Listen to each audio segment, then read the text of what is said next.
What is up, guys? Top Deck Tommy here. Team Tactics, you know what it is.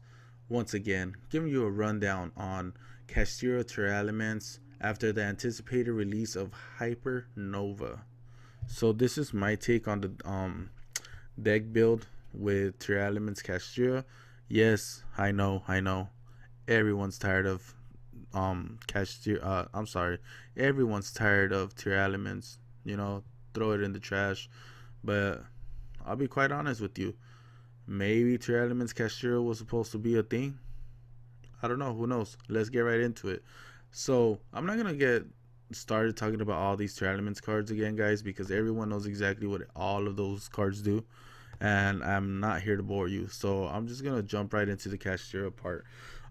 So first and foremost, you have Unicorn, which is a good starter to hammer the extra deck, and he's actually a primary searcher for Kashtira Birth and the new spell, which is gonna be not papayas. So you're gonna want to get papayas or Kashtira Burst if you want. You could also get Paraisos, but you mainly want to get papayas if you're not gonna go into the burst normal summoning control.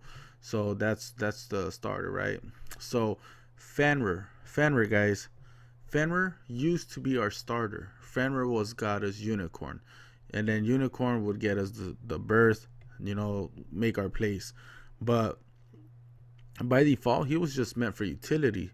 But now, after this set releases, he's going to serve a bigger purpose, guys. So, he's going to help you search any Kashtira monsters in the deck, and we're having about two, if I'm not mistaken, two or three new monsters. So, you could get any of those Kashtira monsters. So, for example, there's two ways you could play this. So, if you want to go for a fusion start, you're going to aim for Kashtira tearlaments. If you're gonna go for an XC summoning, all this, special summoning extra deck XC's monsters, you're gonna want to go for Rice Heart. Quite frankly, it's one or the other. And you can start doing whatever it is that you do best. Also, I believe he's not the best starter. I think Unicorn's the better starter, but I mean, let's not get into that. So let's just go with our next monster, which is going to be one of our new cards, tearlaments Kashtira. Now, her name alone is treated as a tearlaments card, and with that, Kikalos can search for her, Rhinoheart can dump her, Kaleidoheart can also do the same. She's the new starter for tearlaments, guys. So it's the easiest to summon due to banish either one Kashtira or one tearlaments card. Then you select those three, whether yours or your opponent's. You mill them out, send to the graveyard, and guess what? On top of that, there's another two that you mill out from your proper deck. Your own deck, I'm sorry. So, I mean, tearlaments Kashtira a thing. Top tier meta deck. I'm thinking you're going to see tearlaments, for a pretty good while. So, you guys are going to want to have to, with that ban list, get whatever it is that you guys need, right? So, moving forward, let me see. Who do we got? Rice Heart. I don't know what's going on with this. I'm charging it at the same time while I do this video, so I guess that's not good. Kashtira Rice Heart, guys. So this guy alone, double-edged sword on so many levels in this deck. Okay, so should you activate his effect first, just keep in mind you can no longer fusion summon that turn, but if you sequence it correctly, you can use him and any Kashtira to make Shangri-La, which it's kind of hard to be destroyed, let's be honest. And it's going to act as a starter to bring out a Rice Heart as well. So, I mean, you at least want to have a 2 of. If not, you have the space for the 3 of. That's cool. You know what I'm saying? So, that's another one that I want to bring out. So, let's go into the Prime Planet Paraisos before we go into papayas, right? So, Prime Planet Paraisos, without a doubt, right? This card is Kashtira version of Ruined Realms Perleno, but for every different attribute you gain 100 attack. Okay, check it out. It's not bound to your side. It's on both you and your opponent. How crazy is that, right? So with Shangri-La on the field, expect to destroy one card each time you banish a card. That's all I gotta say. You can use it. I'm sorry. You can also use it to search any Kashtira to start the madness. Just boom, boom, boom. Extra deck, extra deck, extra deck.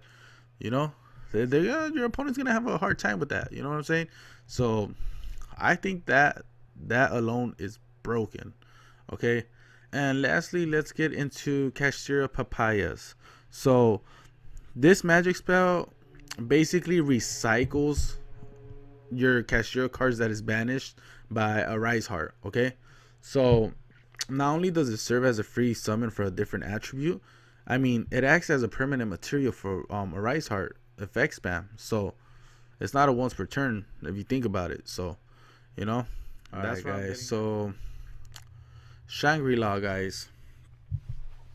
Shangri-La, this is not the it's not the boss, okay? Right now, we're considering the boss, but it's just a little ant queen, all right? So this is pouring her little army to the field, every standby phase, both you and your opponent.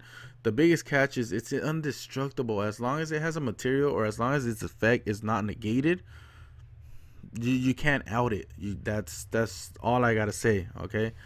And then you also have the new card, which is Kashtira, a Rise Heart. So by the time this guy's out, the whole field is swarmed with tearlaments and Kashtira monsters. Think about it, right? Nothing goes to the graveyard anymore. It's just instant banish after banish, with Shangri-La locking parts of the field for every banish once per turn. So, that's all I gotta say. So let's get to the new tearlament stuff. So you have Pelagia. So for the new tearlament stuff, this is gonna act as a permanent fusion plan for you as long as you can cycle one aqua monster to the graveyard each time by the effect of your own tearlaments or the opponent's card effects. Okay, so I think it's you have a good synergy the way Kashtira does. I mean, you have this new water, you have ogre, that's water that you could kind of throw in there if you want, depending on your tech. So that's all I gotta say with these new cards. And quite honestly, based on play testing, I personally, this is my sauce right here with Beast, and you have a Winda. You could replace them with another Shangri-La or Lulu Carols with Kashtira Big Bang in the main deck, and you can just maximize the damage. I'll be quite honest with you. This deck is gonna be so consistent. You thought tearlaments Ishizu was good. This is gonna be another one of those tough ones to beat, guys. So if you haven't started buying your Kashtira cards, you haven't started building your Kashtira, and you want to keep with the current format, I suggest you guys start now. Okay, so this is Top Deck Tommy. I'm out, man. Have a good night.